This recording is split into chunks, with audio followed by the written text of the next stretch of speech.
All right, what's up, guys? Welcome to the Baked Alaska show. We are here live. It is February 8th. We have an amazing show today. Welcome, everyone. Come on in. Come on in the chat here. So we have some special guests. This is actually a free-form debate. We have Jared Taylor and Tariq Nasheed. I'm going to introduce them in a second. There's not going to be any timers or anything official like that, but if things are getting stale, let me know in the chat. And we'll move on, and I'll be able to read some of your guys' comments. We're going to do a little Q&A at the end, and if things get out of hand, we're trying to keep this civil. I will intervene. So, of course, obviously, you guys know I have my opinions, but I'm going to try my best to be unbiased and let Jared and Tariq talk between themselves. So yeah. I have two very special guests today. I would like to thank both of them for spending the time to come on. First, we have Tariq Nasheed, also known as Tariq Elite, King Flex, or K-Flex. Is that right? Yep. Yeah, all right. He was born in Detroit, Michigan. He's an author, actor, fashion designer, and producer. He wrote the New York Times bestseller, The Art of Mackin'. And I believe I forget the name of it. I think 1804. He's working on a new movie, right? Yeah, it's out. It's out right now. It's like the #2 best-selling documentary on Amazon right now. 1804: The Hidden History of Haiti. That is awesome. And how can people find that film? 1804movie.com. 1804movie.com. Awesome. All right. And then we have Jared Taylor. Jared was born in Japan. He taught Japanese at Harvard Summer School. He is the editor of American Renaissance, and he's the president of the New Century Foundation. He's the author of several best-selling books, including his latest book, White Identity, Racial Consciousness for the 21st Century. So Mr. Taylor has also done coursework for advanced degrees entirely in French, and he's also an accomplished classical and jazz musician. And I also learned today he likes cats, and he has a cool cat. But that's a story for another day. Also, I want to let you guys know right before we begin, we just launched a new Baked Alaska merch store. It's really awesome. You can go to bakedalaska.tv. That's my website now, and we actually have a new promo code you can use right now. Just use the code I need milk, and you'll get 10% off. So we have mugs, T-shirts, hoodies, hats. We have all the stuff on there. We're getting new stuff in every day. The merch link is in the bio. Make sure to like and subscribe if you're new to this channel. That really helps out, and we appreciate it. If you like the live streams and the debates a lot, hit the bell button, and you'll get notified. So yeah, it is about time to start. And lastly, I just wanted to say the reason I brought Tariq and Jared on today is because I think they both focus on racial identity. I think they both talk about their racial identities, and I think they do speak in opposite worlds. It's a very polarizing thing, and so I wanted them to come together. I don't want this to be a shouting match or anything like that. Of course, it might get tense, but I think this is a good opportunity to hear both of their perspectives and let you guys decide what you think of their ideas. So I'm going to let Tariq start out. And so the main premise of this debate is America a white supremacist country? Go ahead, Yes. Tariq. Yes. So the topic is America a white supremacist country? Not only is America a white supremacist country, we live in a complete white supremacist world. The whole entire planet is completely dominated in all areas of activity by systematic white supremacy. Not only is white supremacy a system, white supremacy is a religion, and I'm going to prove that on today's show. And in a religion, there has to be a God, there has to be a devil. White people who believe in white supremacy have made themselves into the gods. Black people are the devil, and there is no beginning or end to this system of mistreatment of black people. It's a boogeyman concept. In horror movies, you have the boogeyman like Freddy Krueger, like Jason, like Michael Myers. And what makes these movies turn into franchises is that you don't know the origin of these monsters and you don't know how to get rid of the monsters. And that way you can scare people into perpetuity. The white supremacists have done this with systematic racism. Black people are the boogeyman. I'm going to scare you. Give me money for the next religious servants. So that's what I'm going to prove today, that white supremacy is a complete global system that dominates all areas of activity. All right. Well, Go ahead and respond, Jared. well, I'm fascinated to hear that white supremacy dominates the world. I suppose that means that white supremacy dominates Japan and Korea, China, all of these countries that are being extremely successful and are better than white countries in export balances, in the kinds of standard of living that they're achieving. Seems to me it's a pretty ineffective white supremacy if it's permitting these non-white countries to advance faster than white countries are.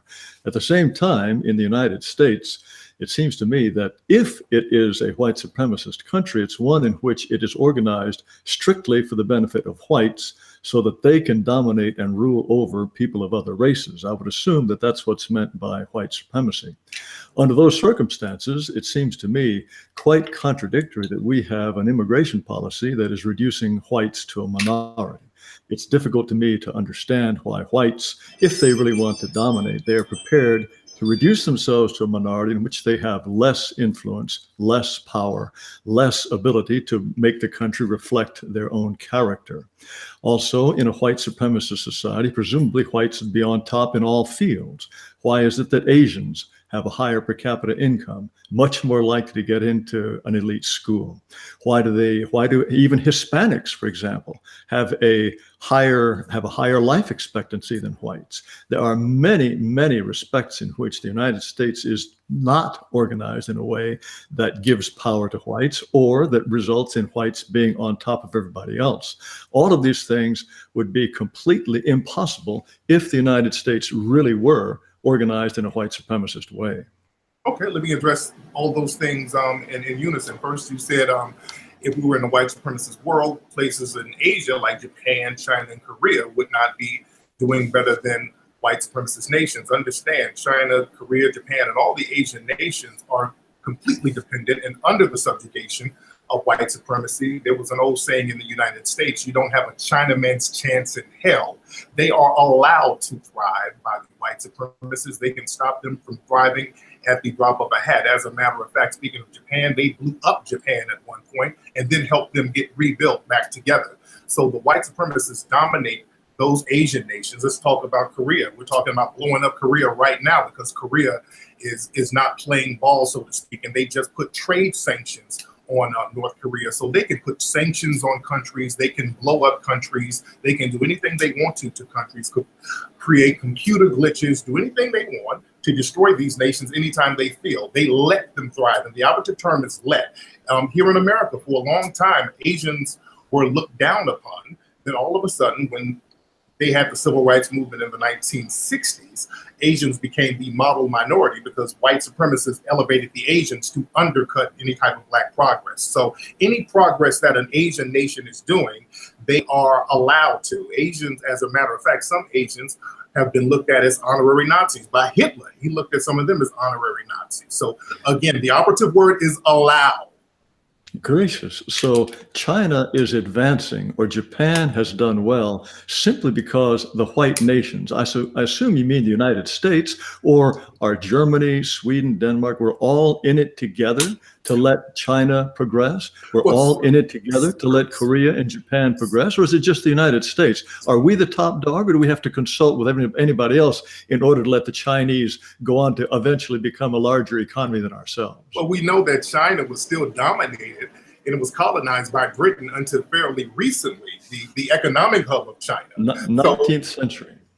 Yeah. 19th century, talking about the opium war. I'm talking about now. Sir, we're talking about, sir, like in the 90s, Britain just really got their stronghold out of China. So when I talk about white supremacy, I'm not just talking about the United States. I'm having, I can't hear nothing here. Hold on. We can hear you. We can hear you. Okay, I was looking at the playback. Okay. No worries. Go ahead. Okay. But like I said, Britain just got their foothold out of China directly. They were directly colonizing them. And they still do economically. They still control the economics, the trade, all of that is because they control the trade. They can put trade sanctions on any of these Chinese, Asian, any of these nations. The white supremacists control directly and indirectly. And the most indirect way they control nations is through trade sanctions. They're doing that to non-white nations all over the country. Wait. The Japan and China both have an enormous trade surplus with the United States and with Europe. They are out-competing us on trade. We are just generously letting them sell more things to us. We are just generally letting them accumulate our assets. We're just generally letting them buy our own factories. This is all just some sort of deep white supremacist plan to make them look like they're controlling us when we're in fact actually controlling them. Yes, you're controlling them, and the white supremacists are getting a stronghold over there in Asian countries. This is why many of you are over there, especially you white extremists. This is why so many of you are having relationships with the Asian women. You guys are, you look at some of the big top white supremacist corporation owners, many of these guys, the Rupert Murdochs, all of these people are tied in with these Asians and Eurasians. Look at Trump. Trump has a Eurasian. So there's always been that connection. You allow them to thrive. And you can stop it at any time you want to. Really? Oh, you yeah. mean, how would the United States stop China from increasing its economy? How would we do that?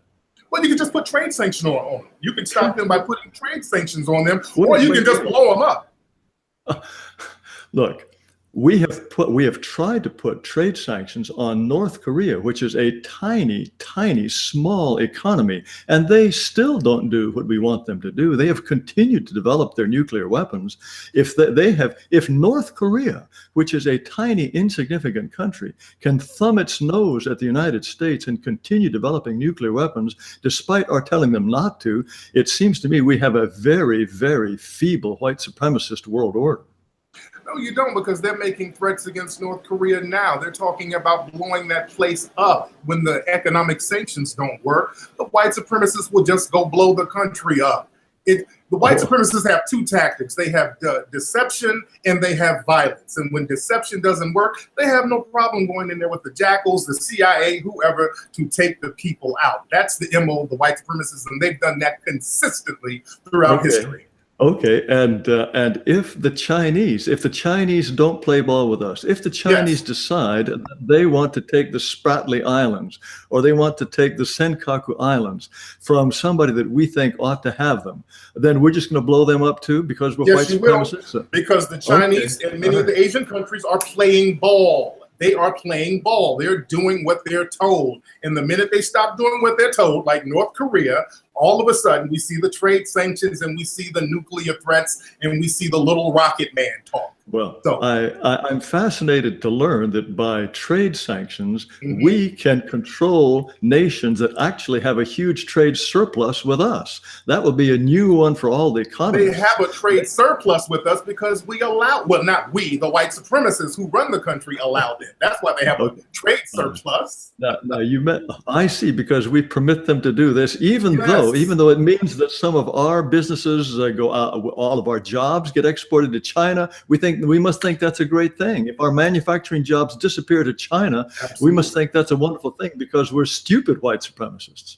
Look, a lot of the white supremacists are not that smart, but the main ones are. And I've always said this, the white supremacists are hands down the most smartest people on the planet. And smart doesn't have to do with IQ. You can be deceptively smart, and they're smart enough to use deception. Now, so you said something earlier that I found quite fascinating. You said that at some point when the Black Civil Rights Movement was making progress, that was when white people decided to elevate the Chinese and the Japanese, elevate the Asians, and make them into a model minority, which they would not have been if we had not let them.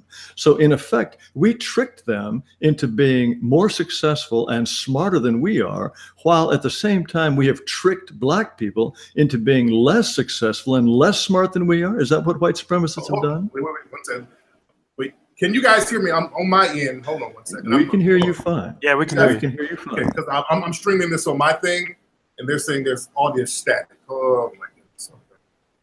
No worries, no worries. All right, can you guys hear me? We can hear you fine. Yeah, we can hear you. Somebody said static. Okay, I'm talking to the audience. I'm trying to see if they can't hear. It sound like that. Okay. They can barely hear. Hold on 1 second. Y'all bear with me 1 second, guys. No worries, no worries. Take your time. I want to address what Jared was saying.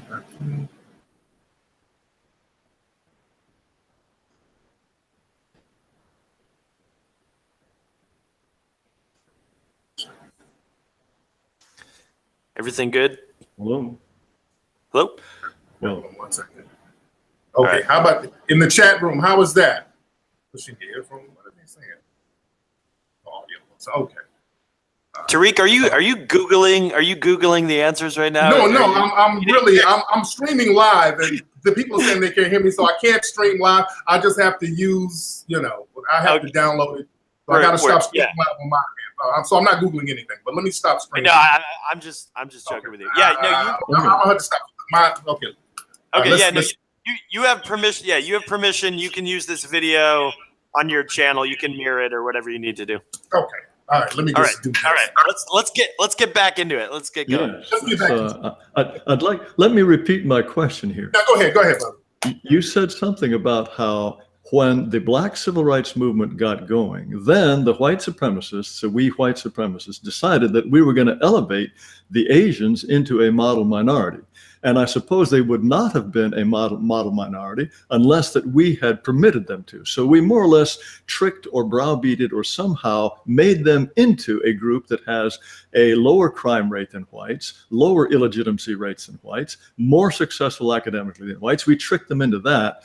Whereas in the case of Black people, we tricked them into having a higher crime rate and a higher illegitimacy rate and a higher poverty rate. Does that pretty much summarize your view? Well, the thing is, Jared, even before the civil rights movement, the Asians had a low crime rate and Black people had a low crime rate, but you still had the yellow peril. You still dominated and mistreated them and used coded language and not so coded language to disparage them openly. Wait, I want to get back to this model minority stuff. That's where I'm going with it. That's where I'm going with it. Before they were the model minorities, the crime rate was low with people of Asian descent. They weren't committing crimes. They didn't have out of wedlock babies. They were just doing their thing. Nothing changed with them.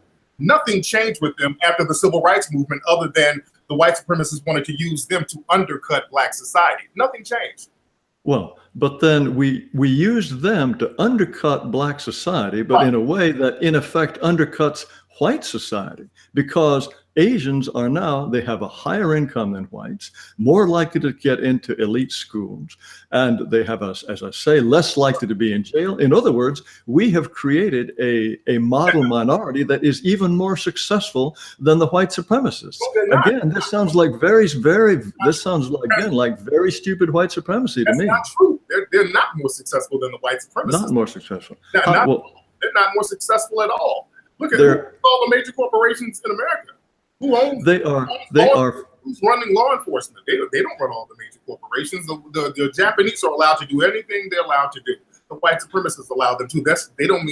They're not successful or more successful as people who believe in white supremacy, because the people who believe in white supremacy still control the resources. The Asians have higher per capita income by far. Indian Americans, for example, have a much higher per capita income than white Americans. Chinese, Japanese, as I say, they're much more likely to get into elite schools, and there is nothing stopping. Look at Silicon Valley. Silicon Valley is full of Asians who have these great programming jobs. They are extremely successsul. Now, if 5% of the population, just let me finish, please. If 5% of the population does not yet have a dominant position in running Fortune 500 companies, that will just come in time, given the kinds of advantages that they now have. Again, this seems like a very, very nearsighted and foolish white supremacist policy to build up a group that is being more successful than whites themselves. They're not. I mean, just saying that they're more successful doesn't mean that they are more successful. What do they have to be? You allow them to thrive, and the minute they do something that you don't like, just like any other immigrant group, Hispanics, they were brought in to undercut Black society as well. Now that they're used as a political point, now the Hispanics are bad. Now all of a sudden you're throwing people out of the country. So the key word is allowed. You can do anything to any immigrant group you want to, because as white supremacists, that's what you do. Wait, if we decided that the Asians were getting too big for their britches, Yes. what would we do? You would throw them out of America just like you're doing Hispanic groups, Muslim groups. Wait. They're American citizens. We would strip them of citizenship and throw them out. Is that what we white supremacists would do? Absolutely. Absolutely. Oh, I see. Yes. Okay, I see. I mean, black people are technically citizens, but the Constitution is completely violated when it comes to black people. They violate every statute of the Constitution when it comes to black people, and we're citizens. The Constitution and citizenship means nothing in a system of white supremacy. Okay, how is the citizenship of black people violated daily? How is for example, how is the separation of powers in the Constitution violating the citizenship of black people? Oh my God! The Second Amendment, Philando Castile, he was legally owned a gun, got his brains. I'm talking about the separate. You said every single article. I'm just giving you an example of. I can go down all the statutes: the 8th Amendment, the 13th and 14th Amendment. We don't get equal protection under the law. Black people can get legally murdered by a white supremacist race soldier, and nothing is going to happen. The Constitution does not protect us. So the Constitution is toilet paper to white supremacists. Your boy Richard Spencer even said, "I don't care nothing about the Constitution. I care about survival." Again, how does the separation of powers oppress black people? You said every aspect of the U.S. Constitution oppresses black people. How does the fact that the president has to be 35 years old, how does that oppress black people? How is it that the citizenship of black people is ignored by every aspect of the Constitution? You playing a word game. I didn't say that. I said it doesn't protect black people. I didn't say the Constitution oppresses. White supremacy oppresses all non-whites. The Constitution doesn't protect black people. Watch the words, Jared. Let's watch the words. I'm very clear about the words I use, sir. Not clear to me, but you seem to think. So let me get something else straight. Yes, sir. We white supremacists brought Asians in to undercut black people, right? Yes, we did. Now, why did we want to do that? Why did we want to bring in yet another group, unlike ourselves, who is increasing in numbers, who is electing people like themselves to the Senate, got people like themselves on the Supreme Court? Why did we bring yet another group that is different from us? And what did we achieve in terms of oppressing black people by bringing these Hispanics in?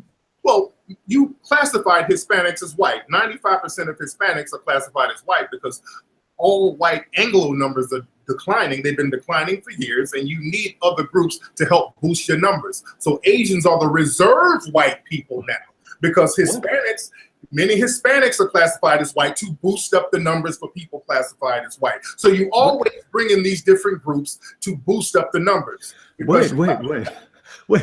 Sounds like Asian supremacy to me, right? If we cared about the number of white people, why didn't we bring in more white people? Wouldn't that be the obvious thing to do, rather than bringing in people who are obviously not white? Well, the thing is, classify a white person. What makes a white person white genetically? That's very easy to look. Just look at the DNA. The DNA of white people says that they are from Europe. The DNA of most Hispanics says that they are largely from Latin America. They're Amerindians. No, white people, I don't think you have any difficulty distinguishing a white person from an American Indian, do you? White people are obviously white. Well, and if we wanted more white Irish people, weren't considered white when they first came over. The Irish weren't considered white until the late 1800s. So I just want to know what this white thing is. And you said it's from Europe, so it contradicts. There's a contradiction there. Italians weren't considered white really until the 1930s and 40s, sir. They weren't considered white. So the idea that Irish were not considered white is a silly myth that has been circulated by people who should know. Now, let me finish. Wait. No. Let me finish. White, we're not white. Okay. Mr. Nasheed, let me finish. Go ahead, Jared. Okay. The British hated and despised the Irish for a whole host of reasons, one being colonialism, one being the fact that they were Catholic. They did not like them, and they did not want them coming into the United States, but no one would ever have suggested that they were some race other than white. Yes. The idea that some kind of magic, they suddenly became white. Would say that the Irish were Simian. They would say that they were an ape-like race. If you look up Simian Irish, you would see Irish just looking like monkeys. They would say they were a whole other species. Look at the Notre Dame logo. It's a fighting Irish who has a simian-like face. They've always had that negative stereotype of the Irish. They were allowed to be white later on, just like Italians were allowed to be white later on. And so you're telling me that pretty soon the Asians are going to be allowed to be white if it suits us. Sir, according to the white supremacists, they determine who gets to be white and non-white. Asians weren't considered white. The Greek weren't considered white. There's a reason why they call Italians Guineas. Guinea is another code word for African. So they've always allowed certain groups to be white, and they would take their white status away and give it back when it. If we really cared about maintaining a white majority, why do we let Africans into the country? Africans, according to your view, Africans are the devil people. Africans are the whole reason for white supremacy. Africans are the only reason we ever care about Asians, because that's a way to put blacks down. The only reason we have anything to do with Hispanics is another way to put blacks down. Apparently, white supremacists are obsessed with black people and want to put them down. Why, in that case, have we admitted more immigrants from Africa than ever came to the United States in the slave trade? There are not that many Africans that are allowed over here. I was just in Africa. Why even one? Because certain African people, and I'm going to tell you, when I was over in Africa, they are screened to the point where if they come over here, they're going to have to directly work with the white supremacists to undercut black people too. Okay. White supremacists bring in people, and they make sure that African immigrants do not hook up with African Americans. There were papers in the 1970s trying to prevent African Americans from linking up with people in Africa. Let's go back to the Marcus Garvey movement, back to the 1920s and the 1900s, when black people were trying to go back to Africa with the Marcus Garvey movement. They went in and undermined that as well. They've never wanted us to hook up with each other. So they will bring over African people as long as they don't hook up with us and do the bidding of white supremacists. Oh, no, okay. Now let me get this straight. Yes. The white supremacists let in Africans after they have carefully screened them to make sure that they will cooperate in a white supremacist system of holding down and exploiting American-born blacks. Is that correct? No. Didn't say all that. Okay, yeah. School me on this. They don't hook up with us and make sure they're on their P's and Q's. I was over there in Africa. They told me there's so many hoops they have to jump through to get over here. They have to change their names. They were telling me all types of horror stories. Yes, they were told that they shouldn't even use their African names if they came over here. They don't use their African names? I've never heard. I mean, every Nigerian I know that lives here has an African name. Now, did they tell you that they were told, okay, we have this white supremacist system going here, and we're going to let you in only if you cooperate with our white supremacist system and hold the brothers down? Is that what they're told? They didn't say all that. But the thing is, the reason why they would have to come over here anyway is because the white supremacists have destroyed their own nations over there. Understand? Okay. Global. The reason why they would have to come over here is because all the resources are hoarded over here. Okay, all right. And they try to get over there. Okay, now I have another question for you. White supremacists are shooting them down in the ocean. So why is it? Story about the white supremacists as well. Why is it that we white supremacists are happy for the Asian countries to develop? Why are we happy for the Chinese to go over and help exploit Africa, but we don't want Africa to succeed? I mean, is this why do we care? What is it about us that? Yeah, that's a great question. Yeah, give me an answer. White supremacy has a racial hierarchy. Right. Okay. Yeah. It's white on top. You might have the Asians on the next. Yeah. Arabs here. Hispanic whites here. And blacks have always been on the bottom. Blacks got to be on the bottom because black people, we have the genetic capacity to annihilate the entire planet sexually. Because when we procreate with you, the offspring is going to be non-white. So black people operate a genetic threat. So we have to be on the bottom. White supremacy is crystallized on how black people are mistreated. This is why when you bring Asians over, the Asians start doing their little nigger jokes when they get around you. So all these other groups are, their lot in the system of white supremacy is determined on how much they mistreat black people. What was that about? How much they dislike black? In other words, we train the Asians to dislike black people. No, Jared. Listen to what I'm saying. Yeah, I did. I couldn't hear that last part there. When you get other groups around, when you Right. bring in other groups, other Asian groups, other Hispanic groups, when you bring them in, Right.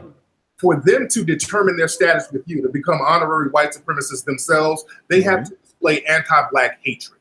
You understand? Oh, I see. I see. For example, let me give you an example. Peter Liang. Peter Liang is an Asian guy who shot a black man in New York. Asians all around the country got together to protect this Asian man from killing a black person. So they have to be honorary white supremacists to a certain degree in order to remain in good standing with white To remain in, wait a minute.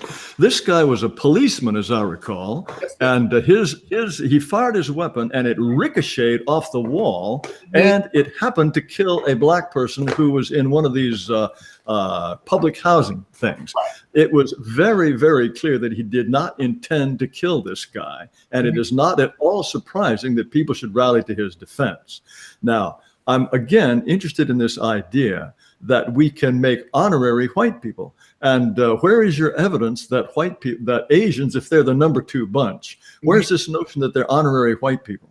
So let me back up a minute. You said he didn't mean to kill him, but he was in violation of pulling his gun. He shouldn't pull his gun out. He shouldn't have the finger on the trigger. He lied about what happened on the police report. So if you're shooting people by mistake, why is it that black officers go to jail when they shoot people by mistake? A white kid was shot down in New Orleans by a black officer by mistake, and they gave the officer 40 years. So there's always that white supremacist double standard there. And you extend that double standard to Asian groups and many Hispanic groups, just like the guy who shot Philando Castile up in Minnesota. But that's neither here nor there. So your next question was what, sir?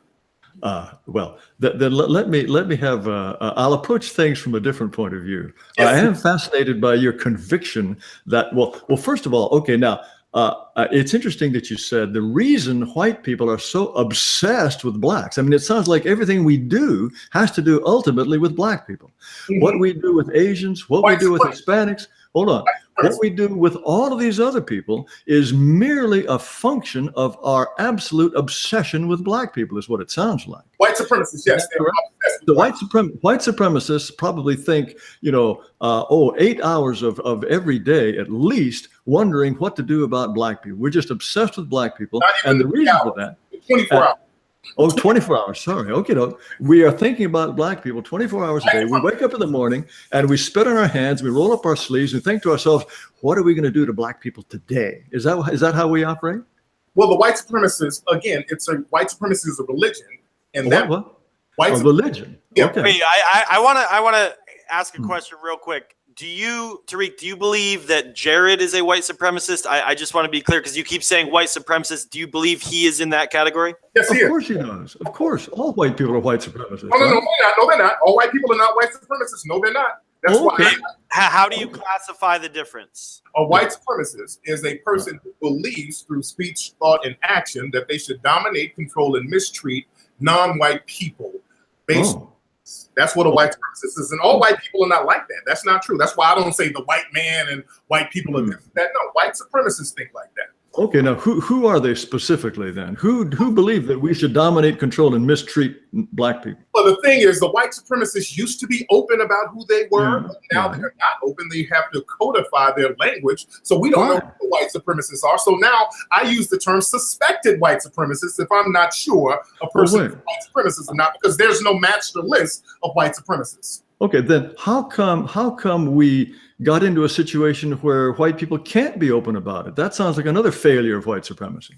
No, white people can be very open about systematic white supremacy. They are open about it. Well, who's not? Wait. You just said they're not open. You just said we have to call them suspected white supremacists. For a long time, they couldn't be open about it because they had to codify the language. Now that we have Trump in office, people are becoming more open about white supremacy now, this day and age, right now, 2018. They are now. Who, for example, who is an open white supremacist now? Well, you're an open white supremacist, Richard Spencer. No, wait. I have no desire to dominate or mistreat anybody. Who do you think I want to mistreat? Do you think I want to mistreat you? But yeah, you kind of justify that. Jared. And I don't justify it at all. But I don't want anybody mistreated. But you say that black people have an inferior IQ. And if we have an inferior IQ, you must have a superior IQ. So that, by definition, is white supremacy, right? Wait. No, not at all. You said it means to dominate and mistreat. Those things are very important. I don't want to dominate or mistreat anyone of any race. But you justify it. I just pointed out. I'm not justifying it at all. I'm entirely opposed to it. That's mistreating people based on race. You just justified Peter Liang killing somebody who was black. You made an excuse for murder. And that's justifying mistreatment, sir. Finding ways to justify mistreating black people, that's white supremacy. You can call it it ultimately ends up mistreating black people, and there's always a justification for it, sir. Wait. If I look at the evidence and I conclude that black people, on average, have an IQ that is lower than that of white people, and I think the evidence for this is overwhelming. And if I say this in public, I become a pariah. Charles Murray, who has written about this, cannot speak on a college campus without being shouted down by white people.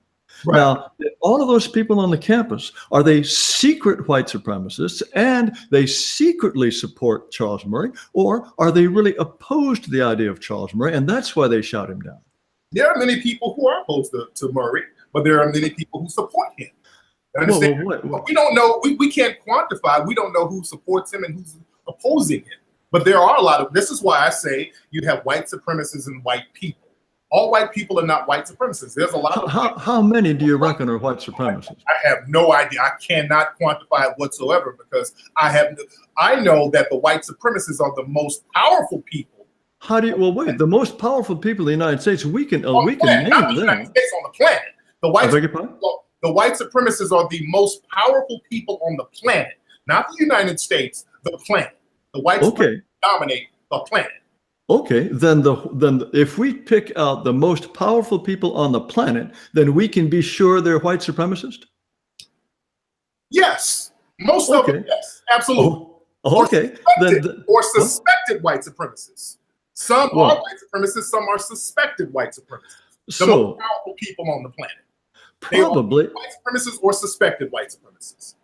Like Donald Trump, he's one of the most powerful men on the planet. He's a suspected white supremacist. Some people say he is a white supremacist. I say he's a suspected white supremacist. His entire cabinet is full of suspected white supremacists. Okay. Now, so some of the most powerful people in the world are members of the U.S. Supreme Court. Are they white supremacists? Is Ellen Kagan a white supremacist? Well, is Sonia Sotomayor, is she a white supremacist? Well, let's look at the Supreme Court. The Supreme Court put down a ruling, and it's never been overturned, that a black man has no rights a white man is bound to respect. Oh, and for heaven's sake. The Supreme Court used the word white supremacy and black inferiority in the Taney ruling with Dred Scott, and they never overturned that. As a matter of fact, the Dred Scott decision was used in a court case a couple of years ago. So, the white supremacists, they dominate the Supreme Court as well. Look at the documents. I'm talking law. This ain't my opinion. I'm talking law. So you're telling me that a black person has no rights that a white person is bound to respect? Is that what you believe? According to evidence and according to the Supreme Court ruling in the Dred Scott decision. But, okay, well, hold on. So if I walk into your house and I put a gun to your head and I say, I like the look of that chair you're sitting in, I like the look of that microphone, and I walk out with that, and you call the police are going to say, whoops, sorry, a black man has no property rights that a white man is bound to respect, and so I'll walk away free. Sir, you can come in and shoot me and kill me. And if you have a good enough lie, you can walk away scot-free. Look at George Zimmerman. Wait, why should I have to lie? In a white supremacist, look, if you have no rights that I'm bound to respect, why do I even have to lie? Why can't I say, hey, I just shot the guy because I felt like it? Well, they have done that. Well, that's what George Zimmerman did. Wait. You really believe that? You really believe that? Then he had to build a cockamamie story that he was beaten within inches of his life. So you got to get the lie looking good.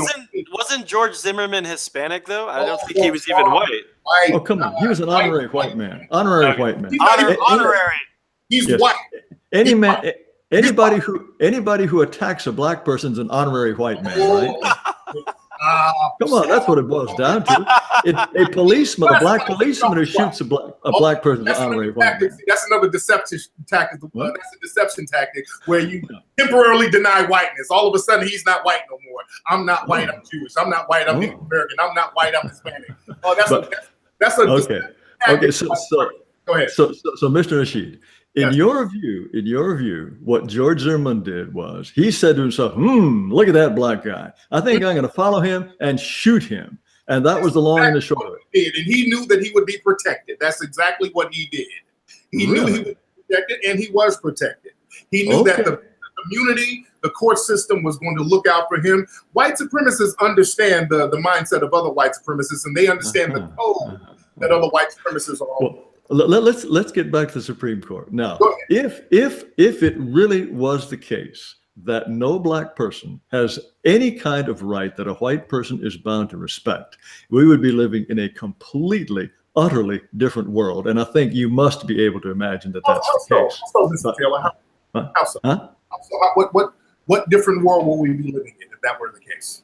Wait, if that really were the case, a white person could kill any black person anytime with complete impunity, and we know that happens. What are you talking about? That happens on a regular basis. That happens all the time. Wait. You're telling no. Look, if in other words, if I decide that I don't like Barack Obama, he's a black man, I'm a white man, and I track him down and I shoot him, I'm just going to say, hey, I'm white, he was black, bye-bye, and the police will let me walk free. Well, that's the president. So what? There's an exception. He was the president, so there's an exception to that. You just can't shoot a former president because. Okay, how about a former governor, Doug Wilder, governor of Virginia? Can I shoot him? Well, the thing is, we're not. Or a black policeman. A black policeman. Why not? Well, you can. You can. There have been black people who are off duty who have been killed before. Wait. Why not in uniform? But the thing is, especially if you become what I call a race soldier, I won't even call them police officers. If you become a police officer and you believe in white supremacy, which the FBI said law enforcement has been infiltrated by white supremacists, they can kill a black person with impunity. And I see. And they do it all the time, right? There's a system to protect him. The court system is going to protect him. The jury system is going to protect him. The prosecution is going to protect him. That's a reality. And that's always been a reality. There's nothing new about that. Nothing new about that. Okay, now what if I'm a mere honorary white man? If I'm an Asian, can I kill a black person with impunity too, or do I have to be white? Not if you're an honorary or Asian, and also we're talking about a lot of just hypothetical situations. Well, but you're telling me that you have no rights that I'm bound to respect. No, norm. I'm talking about the norm.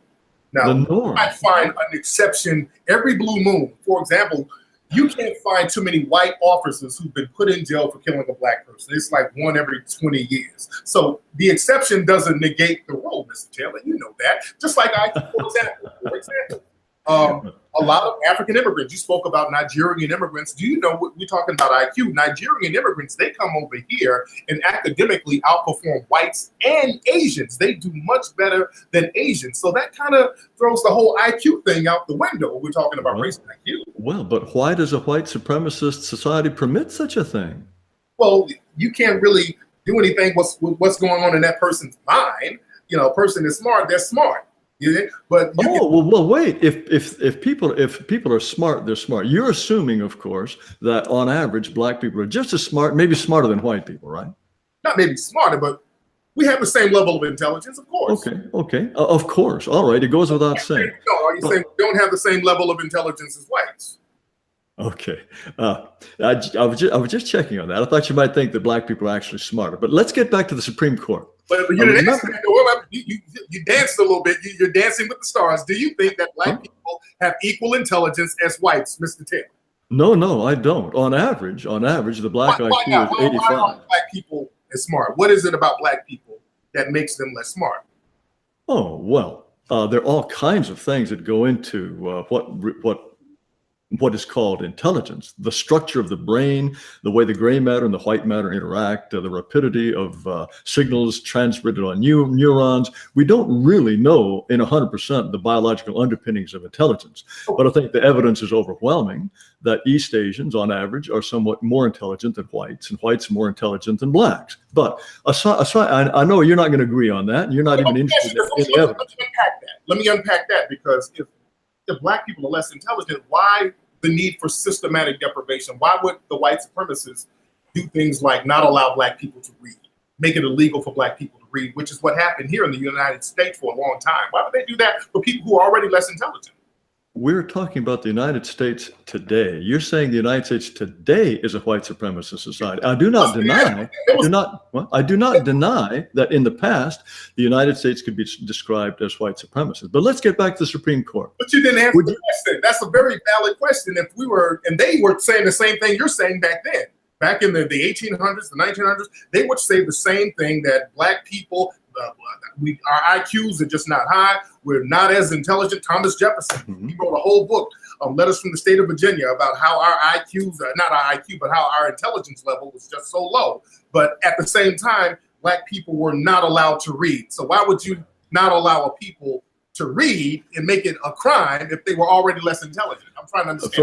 First of all, Letters from the State of Virginia has only a few little remarks about blacks. It's about the state of Virginia. I mean, I realize that you think that white people are obsessed with by black people, and that's all they ever think about 24 hours a day. And you know, that book was the foundation of modern white supremacy ideology.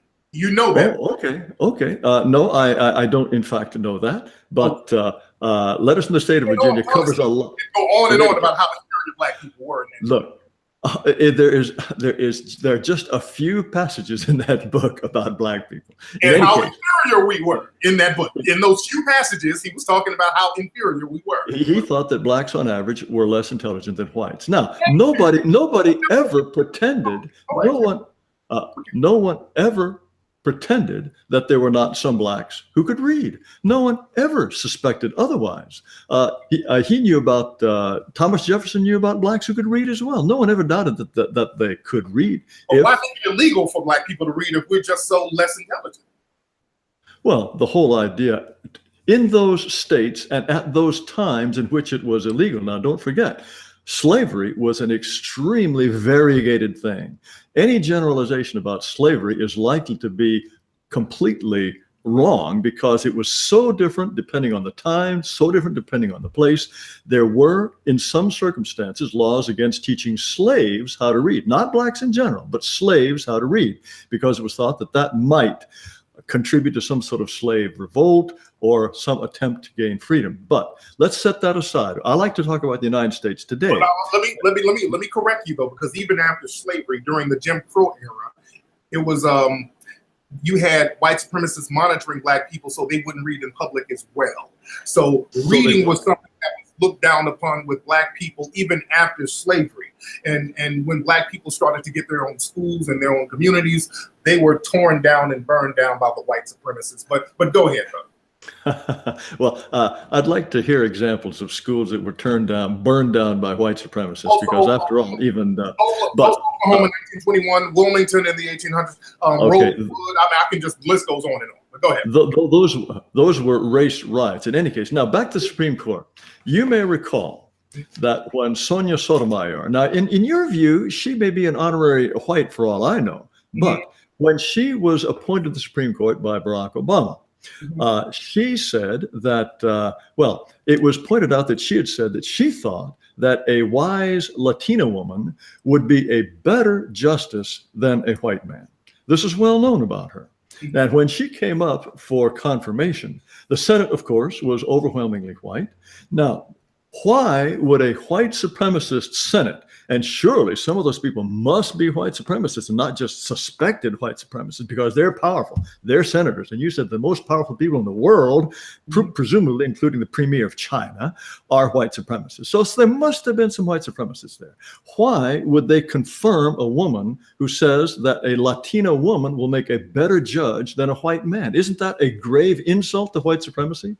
No, because most Latinos are still white and they just have different ethnic backgrounds. The ethnic ethnicity and race are two different things. She's still classified as white. That woman is still white. She just has a different ethnic background, sir. I don't think that old Latinos, 95% of them are classified as white. No. I'm Well, not making that up. You right now you just use the I'm white and I say so narrative, which is just more white supremacy.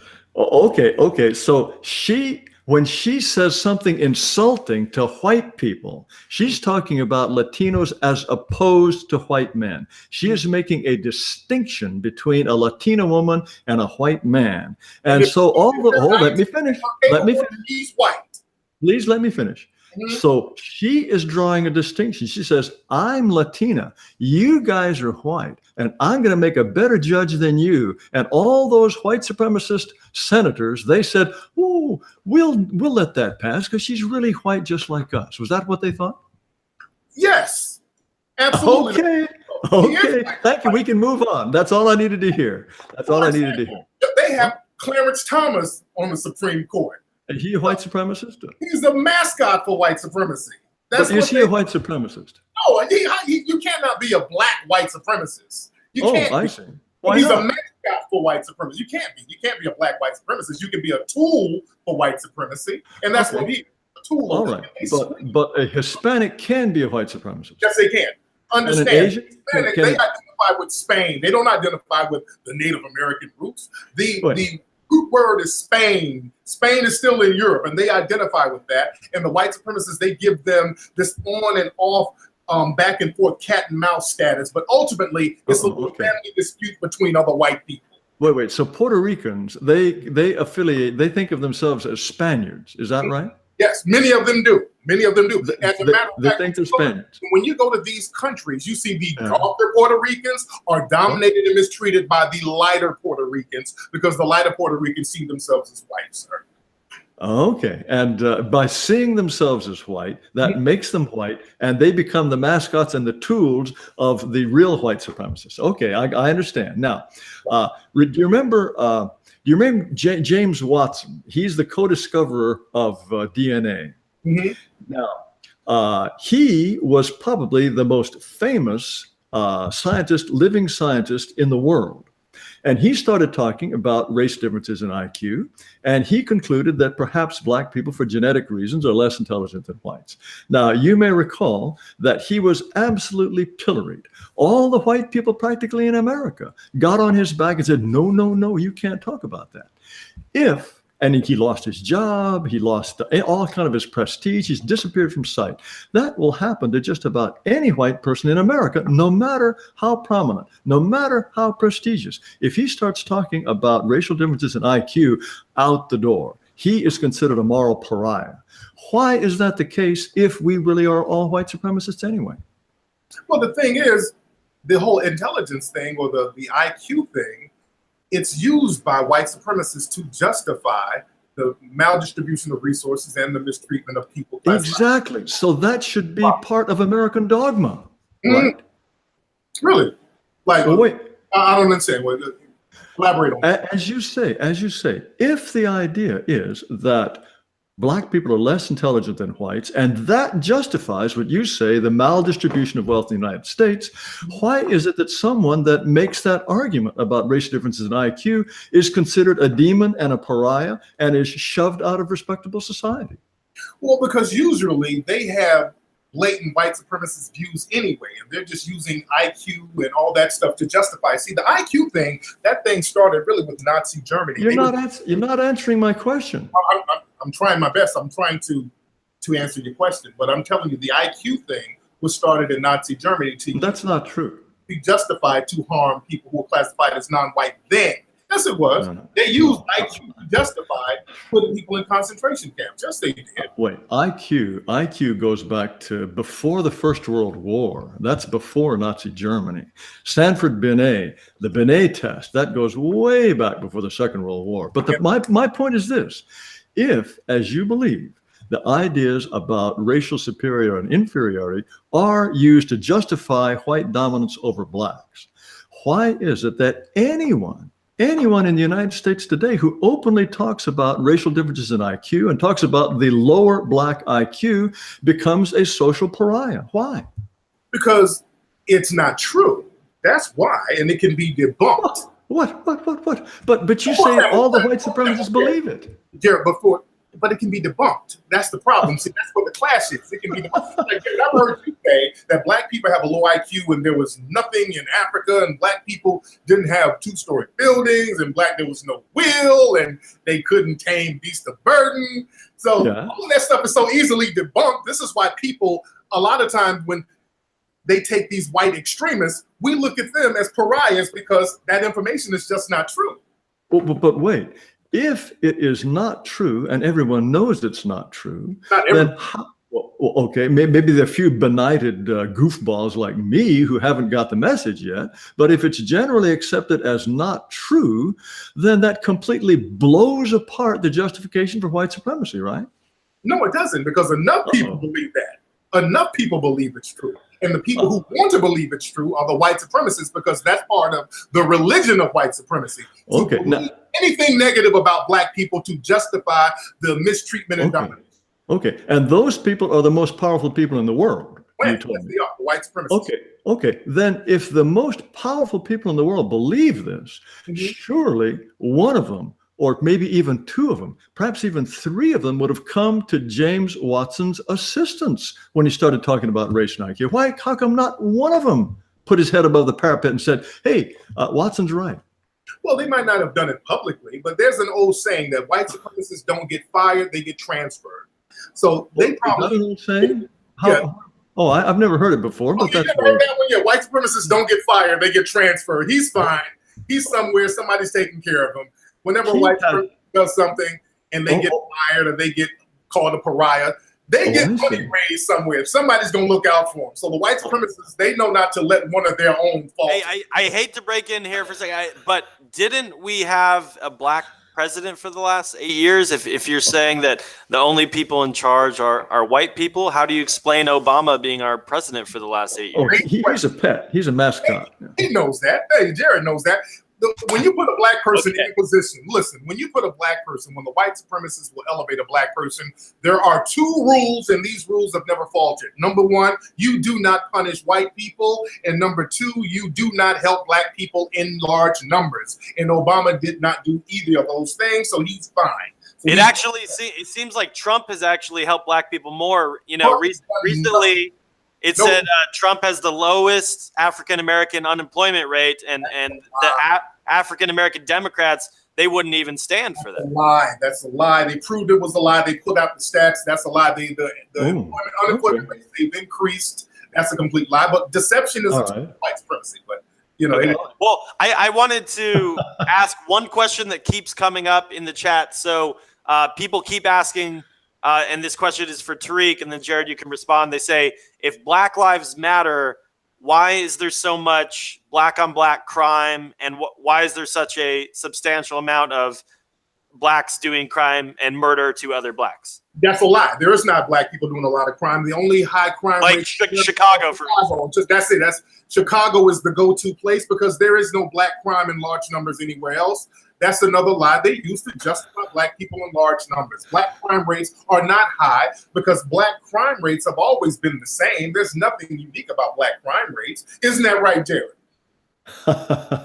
You're wrong about that. No, black crime rates are very high, not just Chicago, in Baltimore, in Washington, in New York. But why are the black crime rates high, Jared? Oh, I think you know very well what the answer about that question is. I just stole stuff the other day, so I can't get with all of the stolen stuff in my house. But go ahead. To me, it's much more interesting that you genuinely appear to believe that the black violent crime rate is no higher than the white rate. Let's just leave it at that, because you appear to believe that, and I find that fascinating. But I think there are other things that are actually rather more interesting. But the black crime rate has always been high because blackness is itself a crime. Being a black person, more things are illegal if you're black. It's always been like that. The black crime rate goes back, it's been high since the early 1900s. Okay, so when a black person kills another black person, that's because being black is a crime? No, because most people who are in jail are not in jail for murder. They're in jail for nonviolent drug offenses. I'm talking about the murder rate. because that's very rare that black people commit high crimes of murder. We don't commit murder like that. That is a lie. Oh, That's really? white Well, supremacy. that's a lie. Okay, and the black unemployment If that was the case, most black people would be in jail for murder. Black people are not in jail for murder for the most part. We're talking they're in there for nonviolent drug offenses. Wait.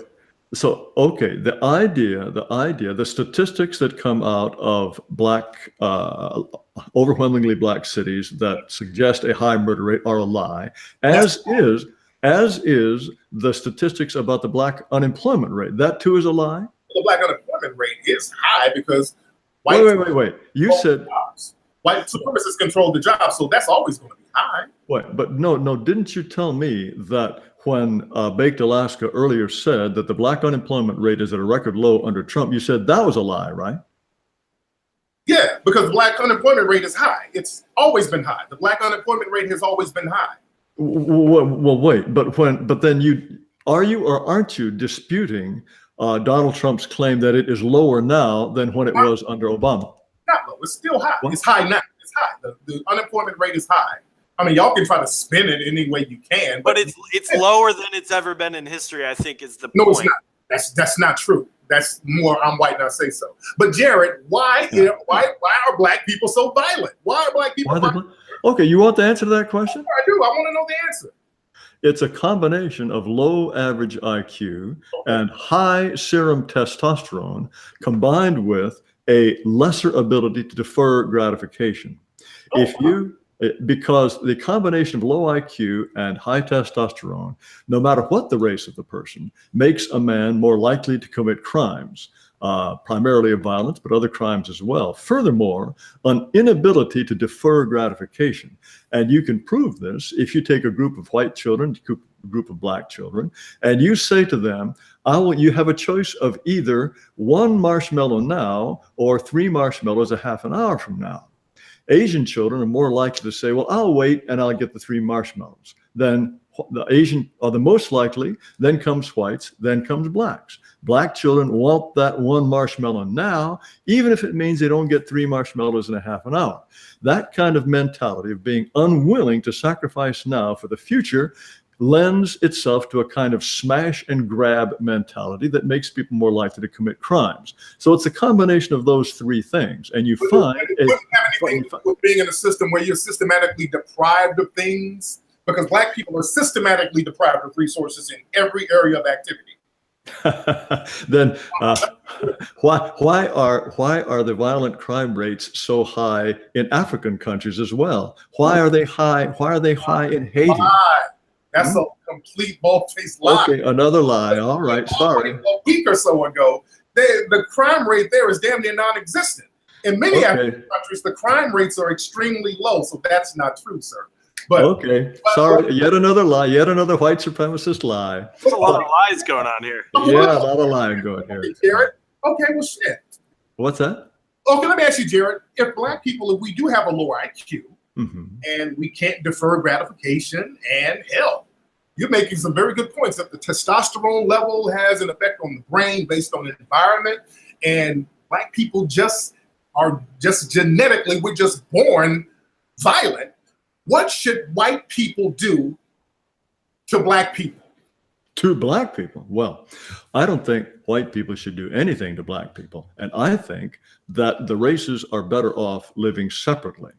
And it sounds to me as though you would agree with that, insofar as white people are incurably white supremacist. Wouldn't you be better off with your own independent country away from the influence of all these wicked white people? Every time black people do try to do that, the white supremacists come over there, take over the country, and drain the resources. So where are we going to go in a global system of white supremacy, Jared? There's just no way out for you poor guys. Where do we go? Where do we go that's not dominated by white supremacy? Well, if you assume that the entire world, including the North Pole and Antarctica, are dominated by white supremacy, then you're right. You're out of luck.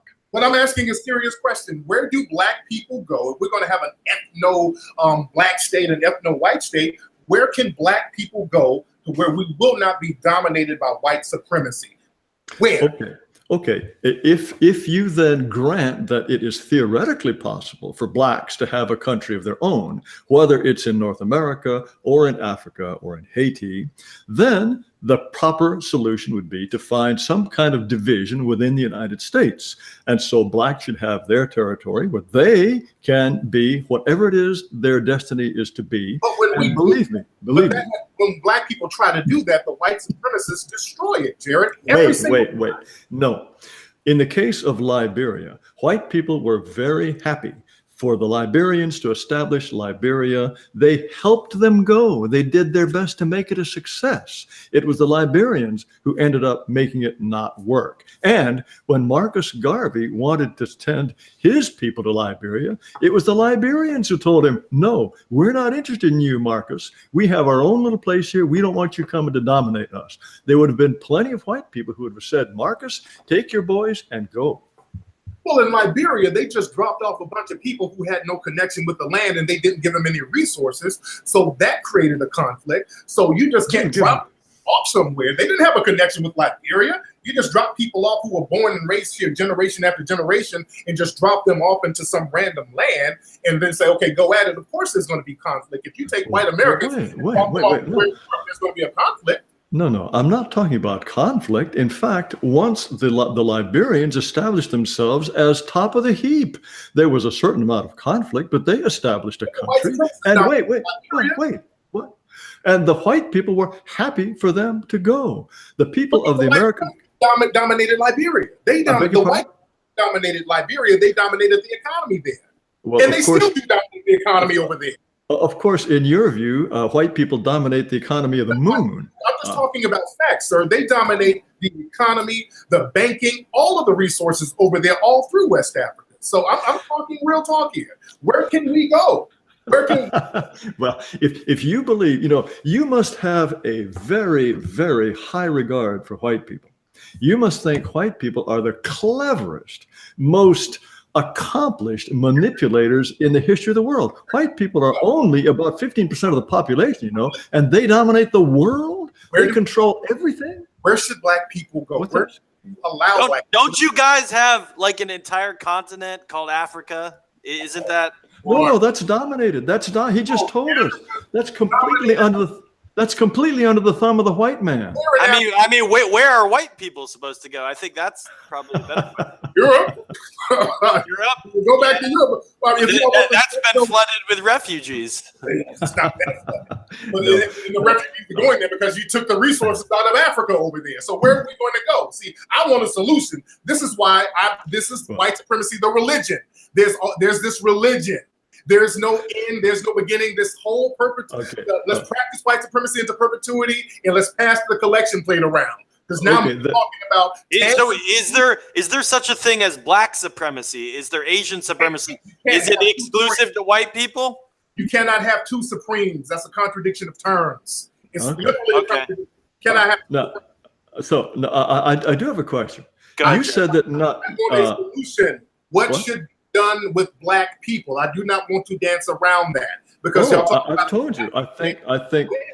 Where? We talking logistics. See, we're throwing out these open-ended things. That's basically rhetoric, but there are no real logistics behind it. Like, just go back to Africa. That's rhetoric. No, where can we go? Seriously. Well, I don't have a particular part of the United States that I think should be set aside for black people. But I think if we started talking about race in a serious way, we would recognize that blacks and whites have tried to live together for 400 years, and it's not working out. So if this were a marriage, it would be. You are empowered. Please let me finish. I just want an answer. I don't want to filibuster now because I really want a real answer. Well, I don't have a particular place in mind, but if we were to agree that that is the solution, we could certainly work something out. It would be not difficult at all. What? Let's work it out right now. What should we work out? Where should we go? Oh, there might be parts of the South that should be exclusively black. There might be, that would probably be the obvious place. I think the question of the details of where to go are less than that. What's that? We've done that. Where black communities in the South and the white supremacists just go and destroy them. They just go and say, hey, a black person raped a white woman. Wait, They've always done that, sir. Wait. They have not always done that. They sent, wait, Yes, they have. black people were sent to Africa with the blessing of the whites. No, they weren't. Sierra Leone, let me finish, please. Sierra Leone was started by freed black people who were freed by the British and the slave trade with their blessing. And they said, because the British were fighting, they were fighting for the British, and the British set it up for them. Let's talk. No, they were not fighting for the British. If the British found any kind of slave trade going on, they had abolished slavery within the empire in 1835. And if they caught people who were in a slaver ship, they would take them to Sierra Leone and they would say, here you go, you guys are free, make the most of it. Freetown. White people have what? Yes, Freetown. That's exactly the name of the place. Why was it called Freetown? Because they were freed from the transatlantic, of course. And the point is, they were given the blessing of white people to go and do what you wish to do. The same for decolonization.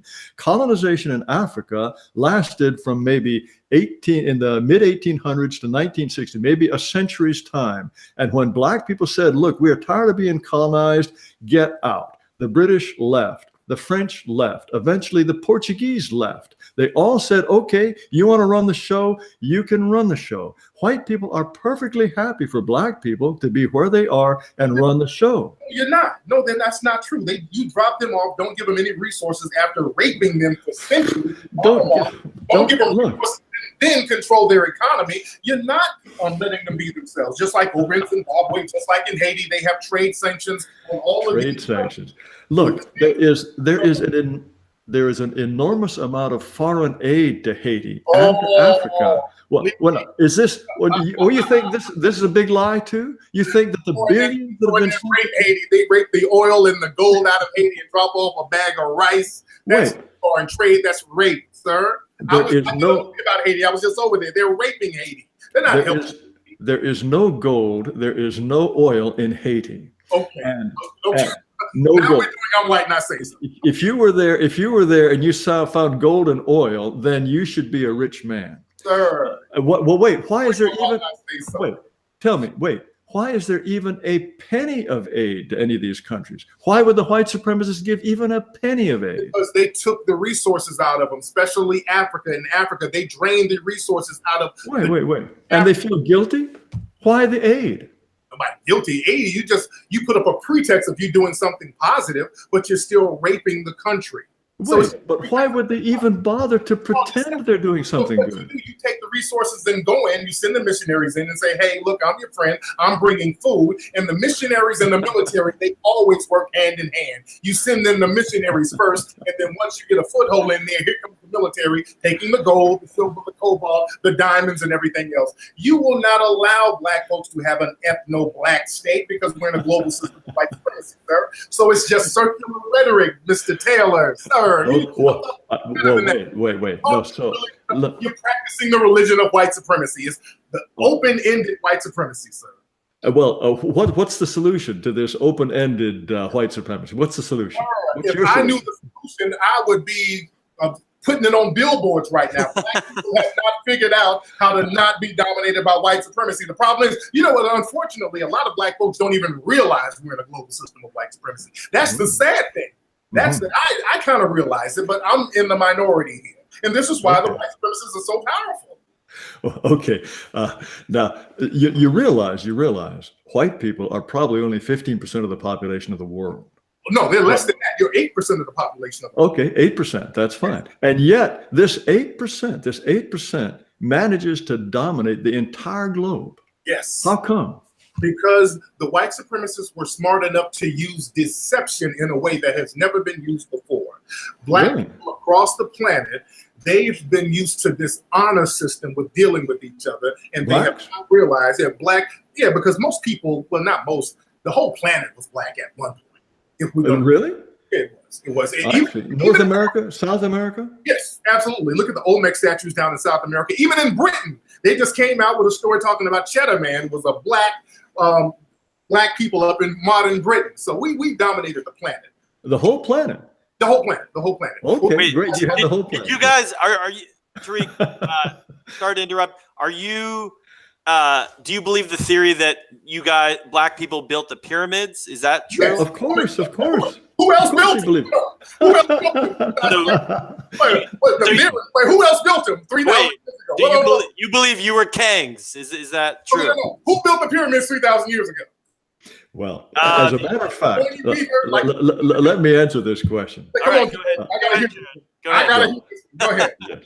They have just done a set of DNA tests on ancient Egyptian mummies. Mm-hmm. They tested a set of mummies. Oh, now you're going to tell me the results were lies because they're white people who did it, and it's all white supremacist baloney. So it can't be believed. It's just like crime rates. It's just like the unemployment rate. All white supremacist lies. Get it out. Make it believable. Come on. I don't even have to spit it out. You already tell. Okay. No, What they found was this. They tested mummies from between 1380 BC until 425 AD. And they found that the DNA of these people is very closely related to the ancient people of present-day Israel, Jordan, Syria. That these were Middle Eastern people. Today's Egyptians, which I don't know if you would call them black, but today's Egyptians have some black admixture, but that admixture showed up about 700 years ago. The people who built the pyramids were by no means sub-Saharan Africans, and that has been clear for years. Or even the paintings, the statues, all of it has shown that they were, even over in the so-called Middle East where you say they originated from, how come there are not 3,000-year-old structures in a similar manner there? Well, why should there be? I mean, it would just happen that, well, Yeah, the ones that... You're trying to say a group of people left where they came from. No, I'm not saying they left there. Went to another country, built up all these structures and didn't do it where they were from? Well, they did it where they happened to be when they had the resources and the idea to do it. Of course, within the Middle East, there were these enormous ziggurats and the Babylonian hanging gardens. They had quite an accomplished civilization there as well. But my point is, when they built the pyramids. Now, you got pyramids down in Ethiopia and other parts of southern Africa. You have stone structures. But in the Middle East, you don't have 3,000-year-old statues even remotely close to what was in Egypt. So this whole theory that they were building stuff in Africa that they didn't build in the country of origin makes... I'm not saying it's the country, but the point is they are genetically similar to the people of that area who built the ziggurats and the hanging gardens and the Colossus of Rhodes and all of that sort of thing. Those are the people. The so-called Middle East, that was just another satellite of Africa. All of that stuff was controlled by Africa. These were black African people. So that's just what it is. Okay, and so you're telling me that the entire globe was dominated by Africans, and they had this honor system by black people, yes, black people. And they had this honor system. They were trusting, wonderful, simple friends of the earth. And then along came these white people, and they, although they're a tiny minority, they tricked and hoodwinked and deceived them into a status of inferiority. Is that your view? Yes, they did. Okay. 100%. Wow. Now, where did the white people come from? Were they created by a guy on Patmos, Yaqub? Did Yaqub cook them up? I look at it from a scientific standpoint. The white supremacists came out during the Warmian Ice Age. This is when the people who are classified as white now were depigmented because they were in the Warmian Ice Age and they lost the melanin being stuck in the ice. And the nose became alkaline, the lips became thinner. Alkaline, to protect the neck because of the heat thing. So there's a scientific reason for it. Not to say anybody's inferior or superior. There's scientific adaptations to the body that causes people to become depigmented. So that's what. Okay, so there were black people everywhere, but white people. Now, then, where did white people appear from? Came from Europe. They came out of Europe during the Warmian Ice. After the Warmian Ice, the white skin people fairly. Even scientists say this. White-skinned people, the story came out today in a European publication saying that white-skinned people really is about 6,000 to 8,000 years old, relatively new. Well, that could very well be. But so the point is, all of the people up until 6,000 years ago were basically black people. Yeah, and then this tiny number of whites appeared, but they were so clever, so diabolical that they now dominate the world. The white supremacists were the ones who came down and intermixed with other people. They had to come up with a system of white supremacy in order to survive because they realized something. And really, white supremacy really started dominating 500 years ago. Because remember, when you guys were going through the Dark Ages in Europe. Right, It was right. actually black people called the Moors who came in there and brought in civilization and ushered in the Renaissance era to save the Europeans from dying. You almost died out because of the plague. So it was the Moors who came in there and ushered in a new era. That's why they have a saying, thank heaven for 7-Eleven. That's because the Moors came in 7-Eleven. So the Moors helped create universities and all types of things there. But when they got the Moors out, this is when white supremacy started happening. So there's a great correlation between the Moors and white supremacy. Okay, so until the Moors came, now the Moors came all the way up to Poitiers in France in 732, and they were beaten back there. They were stuck there. But hold on. But until they showed up, there was nothing on the order of a civilization, nothing like a university, and without them, there wouldn't have been any of that stuff. The Romans, for example, or the Greeks, for example, they were just penny ante folks who just didn't have any kind of civilization. Right? You know, there was all of Rome. Or maybe they were all black to begin with. No. When the Romans were a fixed mulatto race, just like the Greeks. They were a fixed mulatto race. Well, this is why Greeks and Italians, they weren't considered white until fairly recently. There's a reason why. Wait. And Napoleon had a saying, Africa starts in Rome. So that meant that those are really mulatto people. So we have statues of Greeks and Romans. They don't look the least bit mulatto to me. Am I cross-eyed or what's my problem? Those statues are built in the 1800s. You have statues at museums that don't have a scratch in them. That's supposed to be 2,000 years old. That's ridiculous. Those are forgeries. Many of them forgeries. Oh, so the white supremacists came up with these forgeries to convince themselves that the Greeks and the Romans were white? Absolutely. I didn't say that. No. Didn't say that. Okay. Why were they? Who forged them and why? They whitened them up a little bit more later on down the line.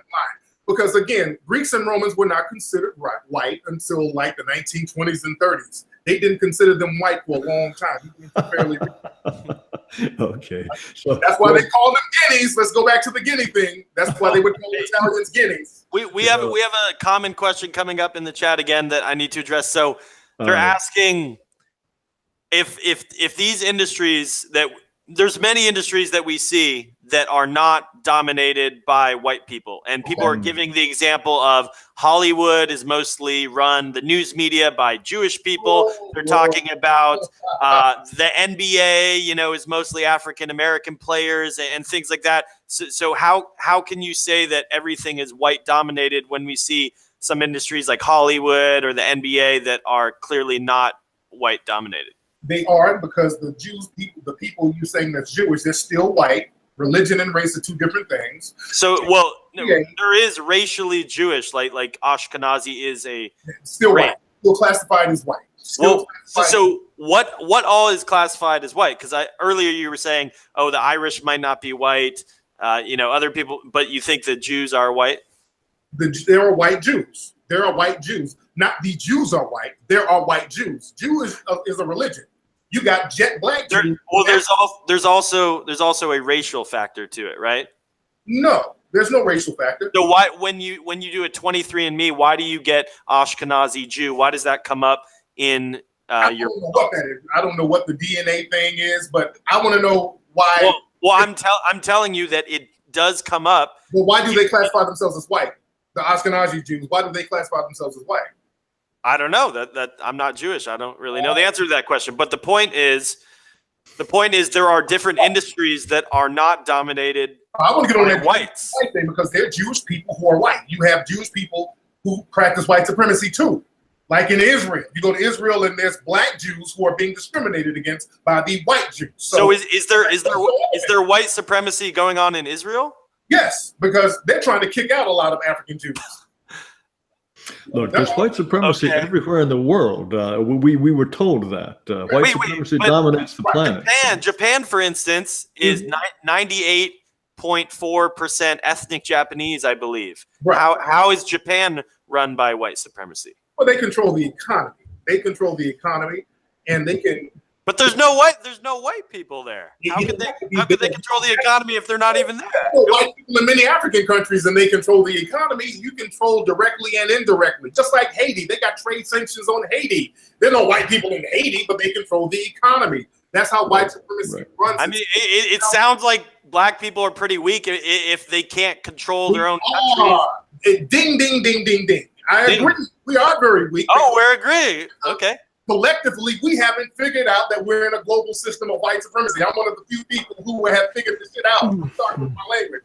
And so we've been in a weakened state for a long time. We are. So what is your best solution? I know you said you haven't figured it out, but if you come up with something, what you would do? What? I would execute the solution. I would tell people. You would execute white people? What? You said execute. What? Who are you executing? Okay, I execute the solution. Oh, okay. Do the solution. I would do the solution. Right, yeah, I would do the solution. I would do the action, whatever it takes to educate people. Oh, let's watch the word. Okay, go on. But as far as the NBA, it's the teams are owned by white people, so they still dominate the players. So, and someone else in the chat also asked a question. They said, if white people dominate and love mistreating black people and all this stuff, why would they still let them exist? Why wouldn't they just terminate them? Like, why these white supremacists that you're talking about, why wouldn't they just wipe all the black people out? Because you will not be able to practice white supremacy then. You need black people here to practice white supremacy. Wouldn't the ultimate white supremacy be just it's all white people? Isn't that the white supremacist dream? That's no fun. You need people to mistreat. That makes you a white supremacist. If you got rid of all the black people, you start killing each other just like you did in Europe. You need black people. Okay. Now, see, tell me this. Are white people uniquely evil then? I mean, that sounds like an awful, terrible thing to say about any group of people, that we need people to kick around. Are white people uniquely evil? The white supremacists, they need black people to kick around and non-whites. That's the only thing that gets a white supremacist up in the morning, the desire and the ability to kick around people who are non-white. That's a religion. And you don't even have a solution. I ask you for a solution, you start talking in circles. There's no solution. Like I said at the beginning of the show, I'm going to prove that white supremacy is a religion. I have proved it. It's supposed to be practiced in perpetuity. There is no end game for it. Okay, well then why are you even fighting it if there's no solution to this thing? Because anytime you're mistreated, there's no solution for you. No, you don't. The white supremacists don't have a solution. See, we do. We so-called white supremacists do. We just want to separate. We just want to separate. We don't want to be left alone. We don't want to separate. We've tried that and separate where. Let's try it again. Let's try it again. I thought it succeeded. Where you can't give me a place where we're going to separate where you're not going to interfere. Where can we separate when the white supremacists are not going to interfere and just leave us to our own devices? Y'all haven't done it. Don't let it happen. But I think Liberia and Sierra Leone have good examples, but you don't like that. Okay, but look, I do think this is significant and interesting that you genuinely think that we white people, we would just be in a, what's that? Okay, white supremacists. But you're not sure how many of us really are white supremacists, but there are enough of us to run the world. Yes. We run the world. We may be a minority, but we white supremacists are so smart and so clever and so diabolical, we run the world. Yes. Now people, okay, so these very, very powerful, important people in the world, they need to have black people around to kick around. Is that right? That's what they live on. Yes. That's what makes them happy. That gives them a reason to exist, is kicking around black people. Even though they're probably millionaires or billionaires, and they probably never see a black person in their entire daily life. But they need to know that they're at least out there so they could kick them around if they wanted to. Oh, yeah. Absolutely. Okay, all right. Just wanted to clarify that. What about the European countries that have, a majority white, or Japan, like I said earlier, they're not really pushing black people around. Japan? Yeah. No, they're not pushing black people around because they're not white supremacists, but they're controlled by the white supremacists.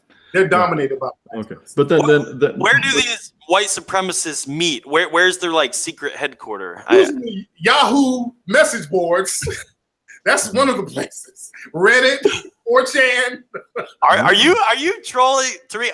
Also a lot of people in the chat have accused you of. Are you trolling here? Are you being serious? Y'all know I'm dead serious. Yeah, he's serious. Yeah. Okay. But see, okay, then I do have one last question. Then I can leave. Okay. Okay, in a country like Iceland or say Denmark, no black people, practically no black people. Wouldn't they be much better off if they imported several tens of thousands, maybe 1 million or so black people, so they could kick them around? Then wouldn't they be much happier? But maybe the people in Iceland are not white supremacists. Maybe they don't want to do that. You know, Iceland, they never colonized any African countries. They never done that. Okay, so you grant the possibility that there are at least some white people who don't want to kick around black people and who are perfect. What's that? Yeah, there's a lot of white people who don't want to kick around black people. Most, I won't say most, but many white people are not white supremacists. I've said that throughout the whole program here. Okay, but somehow, in their body. The last thing they want to do is harm a black person or anybody. Unfortunately, they're not as powerful as the white supremacists who do want to harm black people and other dogs. Why are the white supremacists the ones who are so smart and who are able to rule, whereas the nice white people are unable to rule? Why is that? We would like to know that too, and that's the problem. The white supremacists are smarter than the non-whites, and they're smarter than the white people who don't believe in white supremacy. I will give you that. I'll concede that.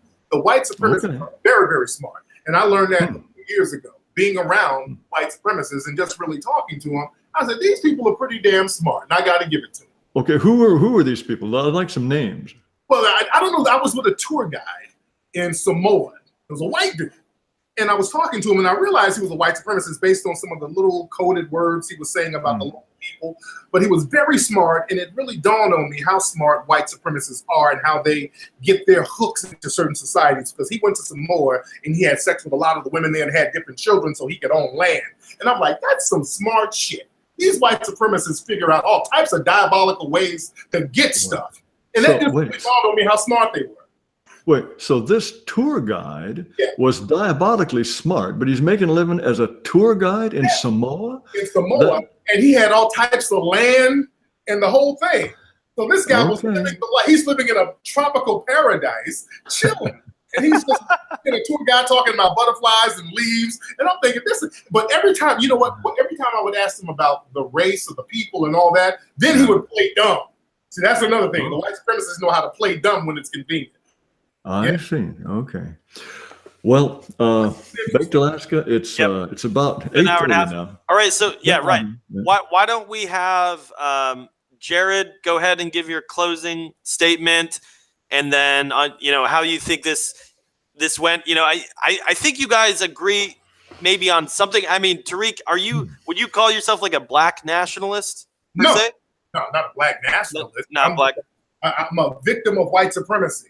Okay. Because I know I've seen, Jared Taylor, he's had pictures with Jesse Jackson. He's actually talked to lots of African-American leaders in our country. I don't know if you knew that, but hopefully you guys can have some common ground somewhere. But anyways, Jared, go ahead and give your closing statement, and then you can go ahead and pop off, and then we'll do a little with Tariq.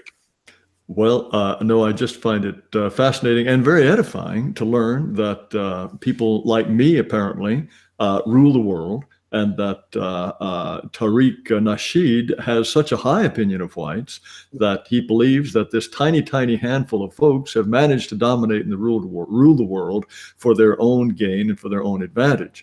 On the other hand, I'm still a little bit baffled by the idea that these people who are so smart and so powerful that they can run the world, nevertheless, their purpose for existence is kicking around black people.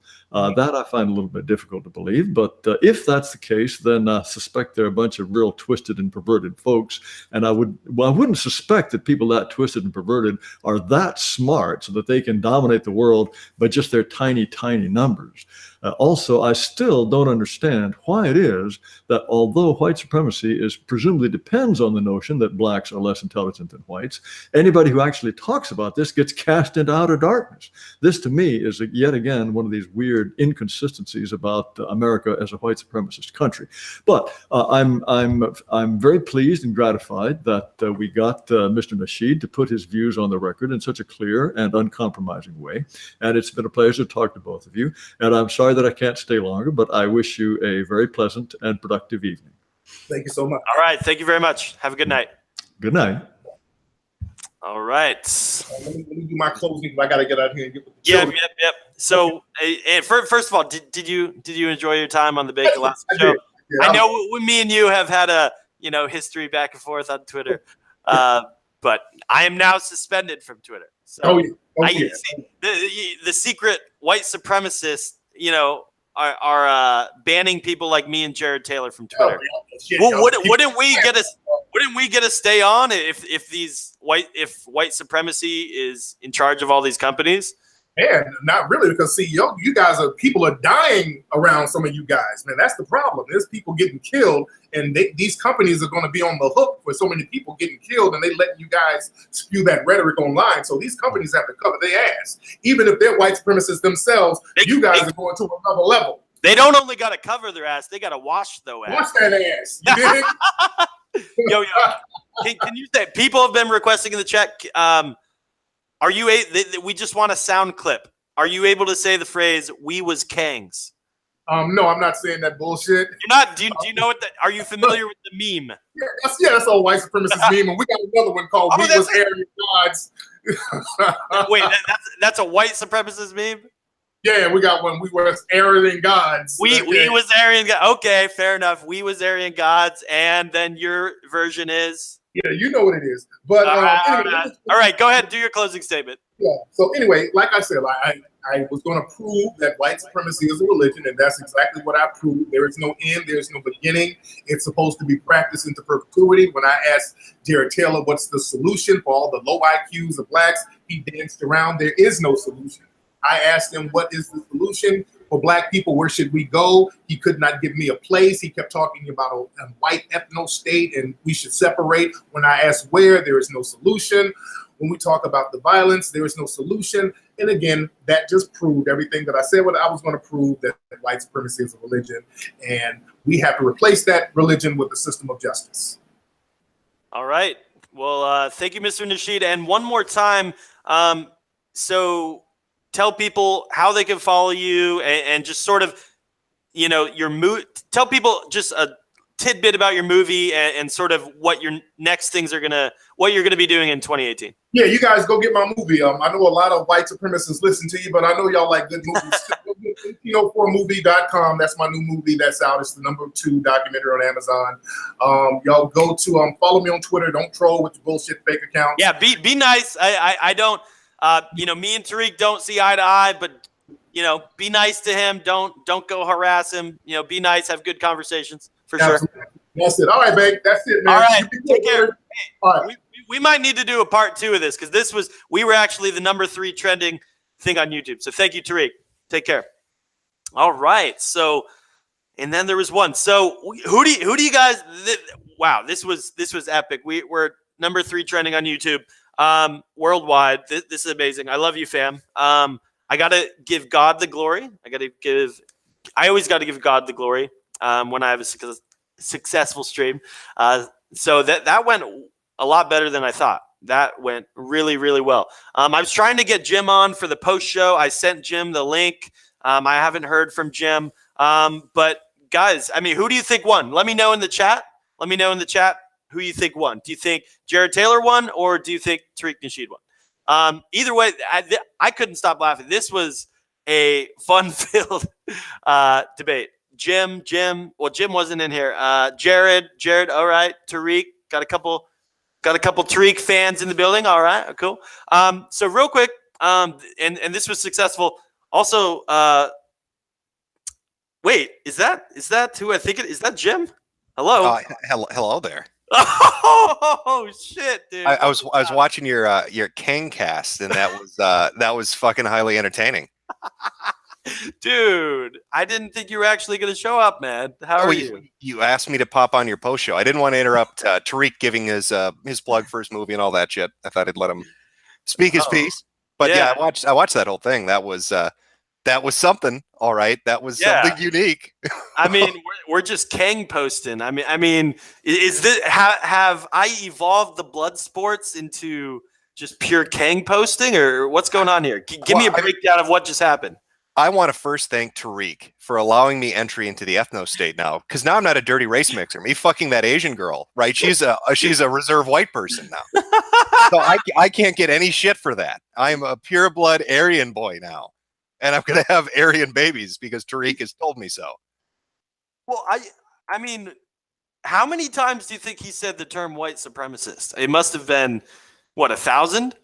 I was more fascinated by the fact that the Jared, like the look on his face every time Tariq talked was like, it's a real specific look of when you're talking to a retarded person. It's that look like, wow, they keep going. This is amazing. It's like he couldn't process what he was hearing.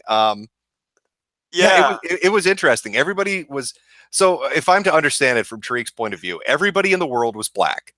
And then it got a little bit cold in Europe, and suddenly we turned magic. It's like a fucking Pokemon. Yeah, you know, I mean, if we're all black, then racism shouldn't even exist because we're all black, right? Yeah. So the Ice Age comes along, and he's like, you know, the Pokemon trainer. He's like, white people, I choose you. And so now all these white people descend from Europe, from their caves or wherever the fuck they were hanging out, and they walk up to a black guy and they're like, hey, you guys are pretty fucking stupid. Let us run things. And then the black people were like, sounds good. And then the era of white supremacy began, apparently, which is amazing. Don't know where the Asians factor into it. Maybe they were hanging out by a volcano and got colored different. I don't know. Yeah, I actually have a good idea for what Tariq can do for his career. I mean, a lot of people brought this up in the chat. He sort of sounds like the black Alex Jones. Did you get that at all?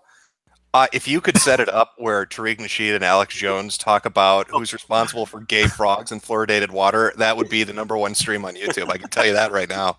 I don't know if I could get that, but I mean, the more I listen to, you know, I gave them both a fair shot, but the more I listen to Tariq, I'm like, this sounds like some InfoWars shit. This sounds like he's about to sell me some bone broth. He is on the 9th dimension of overwoke. Like Tariq is beyond woke. He's not just watching the Rick and Morty DVDs. He's fucking eating them. Like he is so far off the charts. It's amazing. Every single thing you could say, it's like, oh yeah, that was the white supremacist. Oh yeah, that was the white supremacist. It's like Africa. What about Africa? Where are we supposed to go? Africa. You have a whole fucking continent. Okay, you have Africa. I have to say, the white supremacist. I'm a little on the fence about him being a troll or not, because he went in the span of 10 seconds from saying black crime statistics are a lie, they're not real, to saying, well, of course black crime statistics are high, blackness is a crime. So he went from saying it's completely doesn't exist, not real, to yeah, it totally exists and it's real. It felt like maybe the dude's just fucking with people, and this is like some 24-hour op that's never ended for him. Yeah, dude, maybe Tariq actually has the highest IQ of all of us, and he's like just trolling all of us. I mean, that would be amazing. I asked him if he was trolling. He said no. I don't think he's trolling, but then at the same time, he was laughing during a lot of the things he was saying. I don't know, man. Either he is a troll or he definitely knows how to get an audience. I'll give him that. He is entertaining. I love the fact that he actually fucking said in plain language that his dick is a weapon of mass destruction. Wait, he did? He said, did you not hear him earlier on? I have it clipped and it's up on Twitter, where he basically says, my dick is a weapon of mass destruction. He says, black people could destroy the world sexually. And he says sexually in a really funny way too. But yeah, he's talking about their ability to black people can control the world so well, why don't they do it? I mean, I've never seen someone like, you know, basically look up to white people more. Like he doesn't want to take responsibility for anything. He doesn't want to say, oh, this happened in the past, but we're going to move forward. Well, why didn't you ask him when he said, he was like, you know, white people came down and they took over everything, right? Yeah. Why didn't you ask him? Because he kept saying, oh, white people want to kick out Muslims. White people want to kick out Mexicans, right? They're anti-immigration. Yeah. Well, why wouldn't you have said to him, well, dude, you just told me that white people destroyed your world, right? Because you let them immigrate. So why shouldn't white people want to get rid of people that are going to do the same thing to them? Because I'd love to hear his answer on that question. Yeah. No, that's a great question. I was trying for the most part to let Jared and Tariq talk, and I didn't want to cut in too much. Oh, no, it was a great debate. I mean, it was fun to listen to. It looked like they both had a good time too. I mean, do you want part two? Do you want to go head to head with Tariq? Is that what you're saying? I do a debate with Tariq, but I don't know what we're going to talk about. I mean, I feel like I feel like I think we've discussed everything. I think everything he got destroyed. If I had to be honest, I mean, it felt like a kid who I don't even know. It's like he read one chapter in a social studies book and he's talking to the teacher about how he knows more shit. You know what I mean? That's what the stream felt like. And that's why I don't think he's a troll, because he's so arrogant and like he thinks like no. But see, that's what makes him the best kind of troll, because people believe it wholeheartedly. I'm almost, like I said, I'm on the fence. If he is fucking with people and this is a troll, it's amazing. He's a great fucking troll. I think I'm actually a fan of Tariq Nasheed now. I think I'm actually going to start checking out his content. Yeah, well, yeah, I guess he's making movies and doing all sorts of shit out there. Yeah, someone said if Tariq, sorry, I'm gotta pound these super chats, dude. Oh, go ahead, knock yourself out, Worski. Pound through. Well, I'm just gonna read one. It said if Tariq really is doing a 24-hour op, I could believe it. I mean, if you control millions of people for as long as you want, wouldn't you do it too? I absolutely would. If I could fuck with people nonstop for years and years and years, holy shit, yes, I would. It would be too good to pass that up. Well, I think that's what you're pretty much already do. Yeah, but I mean, I'm not that committed. I haven't made an account where I'm a complete retard and then convinced everybody I'm a complete fucking retard and then ran with it for 3 years. Yeah. Let's see. So, we had a lot of comments. Basically, most people said Tariq did not say one true fact the entire stream. Yeah, the back and forth between them was really something else. I like the stream. I think your audience did too. I think people watching really enjoyed it. Thanks, man. Yeah, I mean, I felt bad because I am trying to be unbiased in a way, but I just could not stop laughing. Like I had to turn off the camera during part of it because it was just so fucking hilarious. It was just too much, man. But well, yeah, one last thing, and I'll hop out, let you pound through your super chats. All right, because I was listening to his quotes as he went through this. I mean, aside from saying that my dick is a weapon of mass destruction, shit. Yeah. The one line that really made me think this guy has to be fucking around. Yeah. Let me see if I can find it, because I quoted it as best I could. You might need to make a video. Like, someone needs to investigate and be like, is Tariq Nasheed actually a troll? Because I feel like this is. Oh yeah, it was when he said be done. When you're talking about crime rates, not just black crime rates in America, but when Taylor brought up, he was talking about African crime rates, like in Africa and Haiti and stuff. Yeah. And Tariq said they're non-existent.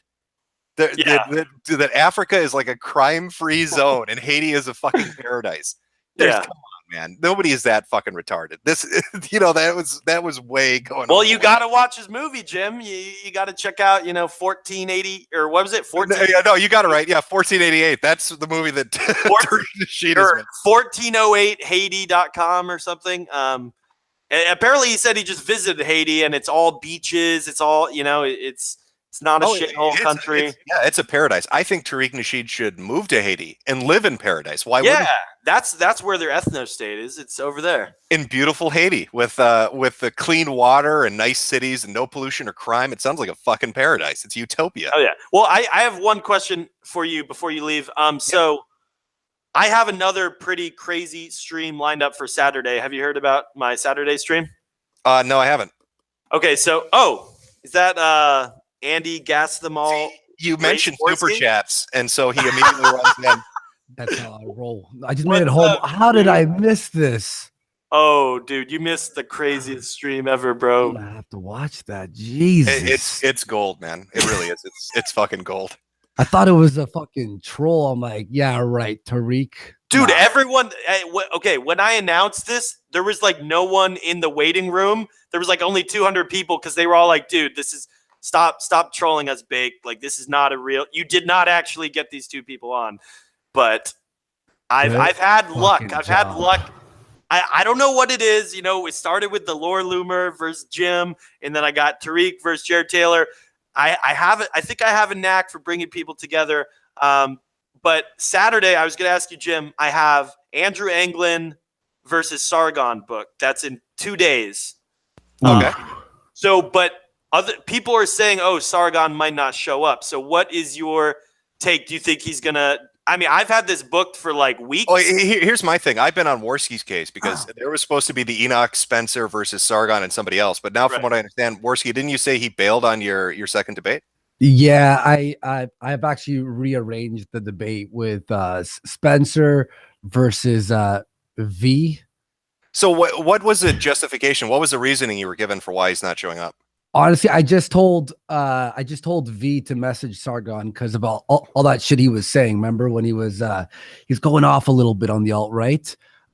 So I asked V to message him, and if he said no, that I'd get V versus Spencer, and then I think V's bringing someone else, might get like Mike Enoch or something to be with Spencer.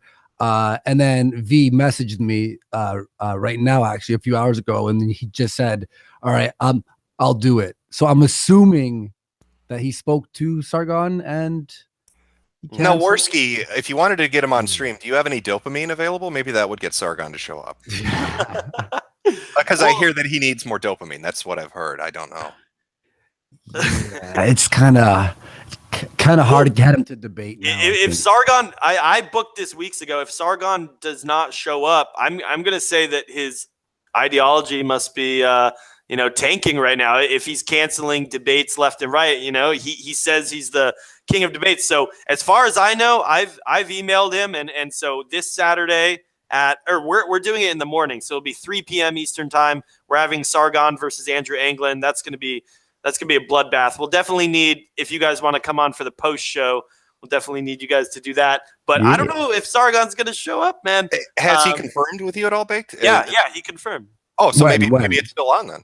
But he confirmed like this was a week ago. So so before the but he never canceled. So as far as I know, it would be bad form because I told him the time. I confirmed by email. This wasn't like a tweet or anything. It's by email. It's on his calendar. He said so. We'll see. Real quick, someone said, check the comments. Apparently, they said Tariq made a 14 video of this stream. He and his fans all think you sabotaged his stream. Because I don't know if you saw, Jim, but in the beginning, so Tariq was streaming on his site as well, but then like his stream stopped working, so he had to stop. So wait, apparently, who sabotaged it? They're accusing me of sabotaging Tariq's stream. So apparently, I was like hacking his YouTube channel or something. I don't know. Google Hangouts is kind of a pile of shit. It can be real finicky, so I'd err more on the side of Google being shit than you being a super hacker. It was the white supremacists. That's right. They did it. They did it for the ethno state. That's what the hackers are all into nowadays. That's dude. Yo, how bad did Tariq stink? I know he stinks, but how bad? I thought it was funny. I really enjoyed the shit out of the stream. It was entertaining as fuck. No, I mean, I'm sure it was fucking entertaining as hell, but like, as in terms of, debate. Well, you want me to give you a summary real quick, Worski? Yeah, go ahead. Sure, give us the quick rundown for people that didn't see it. Oh, okay. Well, China is apparently a white supremacist nation that serves white people. Everybody was black until some ice turned us white. Let's see. There's no crime rates. Black on black crime doesn't exist. Africa is a paradise. Haiti is amazing. Also, black people's dicks are weapons of mass destruction that can end the world if they swing them around properly. No, he did not say that. Yes. He did. Oh, pretty much word for word. Yes. Black dicks are weapons of mass destruction. Yeah, Jim tweeted out that clip already, I think. This guy has to have some special needs or something. A little bit of special needs.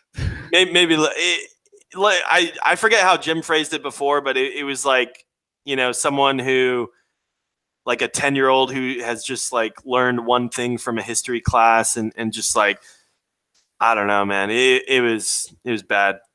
Yeah, Taylor was smiling a lot. I will jump to let you do your super chats there, Baked. But I hope the debate's on for Saturday. I really wanted to watch it. I wanted to watch the Spencer, Enoch, and Sargon, whoever won. Yeah. I don't know if I want to watch angry gypsy noises on your stream, Worski. So we'll see who V brings as his second. Maybe you can get Crowd or something. All right. He's bringing someone named Ark something. Ark. Apparently, he's good at debating the alt-right, so we'll see. I have to actually run too. I have some friends swinging by in a minute. Right. I just wanted to say boo for me for missing this fucking amazing stream. I'm going to watch it later. Thank you guys so much. All right, we'll catch up Yeah, with you. take it easy, man. Great stream. All right, Peace thank you, out, guys.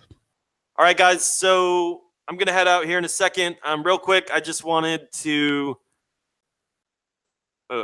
plug my shit real quick. So, let me show my. Let's see. Here we go. So here we go. Can you see that on the screen? All right. Yeah, bakedalaska.tv. So this is my new merch store. You can save 10% with the coupon code I need milk.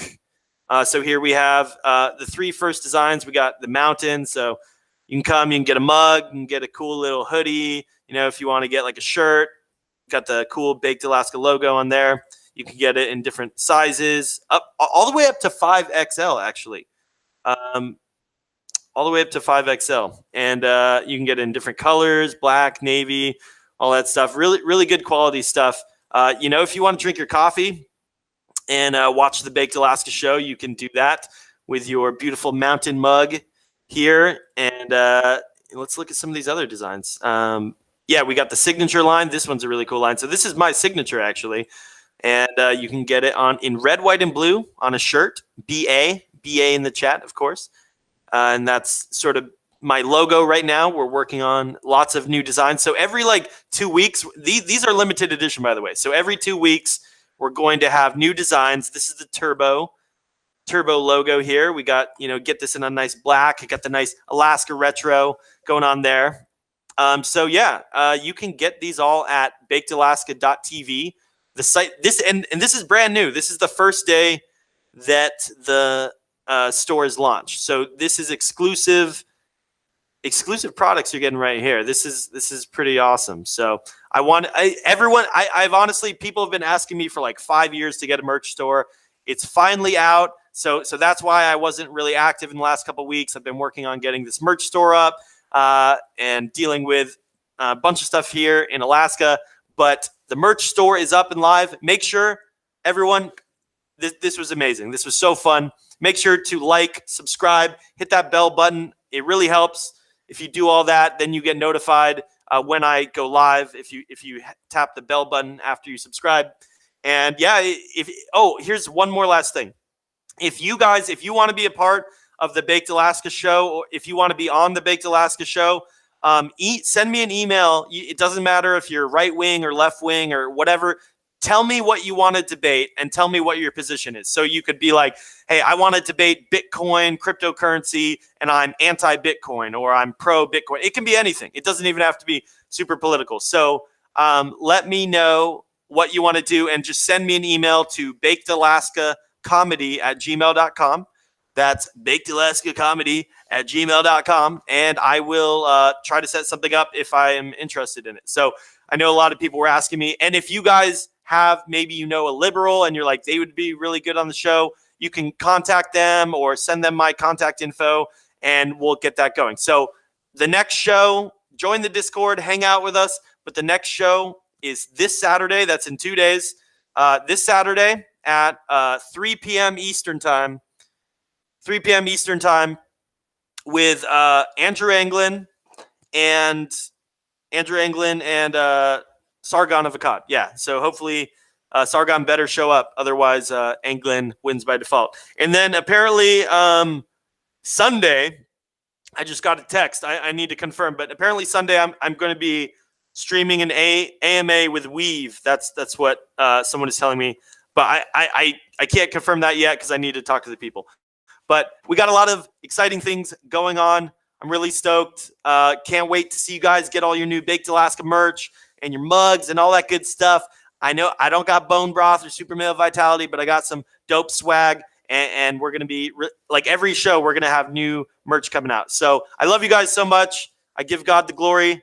I thank you guys so much for all your support. Every little thing helps, whether you buy something or if you just watch me or give a super chat. I really do appreciate it. And I love you guys a lot. So this concludes Tariq Nasheed versus Jared Taylor. That was an epic stream. I love you guys, and I'll see you soon. God bless.